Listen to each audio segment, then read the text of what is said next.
To throw some shade at Moose Games for being incredibly lazy and bad at their jobs. The reason being, we're talking about Bluey the Creek Pop-Around game, which my 2-year-old daughter got for Christmas. She was really, really excited to play this game. You were super excited, weren't you? Yeah. But we couldn't play it, could we? No, because... First, let's back up. Let's talk about how they're lazy. Bluey the Creek Pop-Around game, you're like, wow, that looks exactly like Trouble. And I tell you, yeah, it is pretty much exactly like Trouble. You're like, all right, well, they copy-pasted it pretty much, and they just stole somebody else's idea. It happens all the time. Don't poo-poo too much about it. Yeah, but here's the problem. Trouble is for ages 5+. Bluey the Creek Pop-Around game is for ages 3+. Now, being someone who has worked with children for a long time, I have a degree in early childhood education, there's a difference between the attention span of a 3-year-old and a 5-year-old.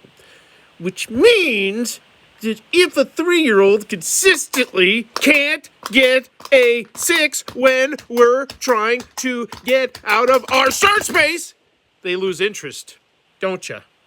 And then we start playing with puzzles, and then we just start playing. Then all of a sudden, that fun, educational counting experience I was going to have with my daughter, don't get me wrong, I'm still having fun moving pieces around, doing this, that, the other thing, but the educational experience that I was yearning for, since I'm trying to have my daughter learn how to count more proficiently, was taken away from me because your rule writers were too lazy to fix this. So here, I'm going to give you the must-know house rule for this game if you're playing with 2 or 3-year-olds, just in case you run into the situation where they can't get out at the beginning and they just don't want to play. Because I can see that happening with a lot of 2-year-olds.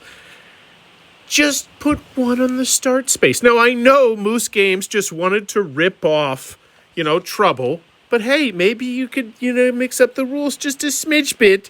Because then if you have 1 that starts out instead of all 4 in your start spot, you immediately get to start playing the game, making decisions, and most importantly, working on your fine motor skills, going 1, 2, 3, counting the pips on dice,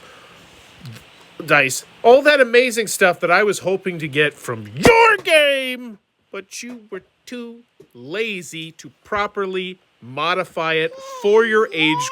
Sorry, I'll go pick up the box. But it's just, you can't just make an ages 5+ game into an ages 3+ game. There's reasons. So I just had to.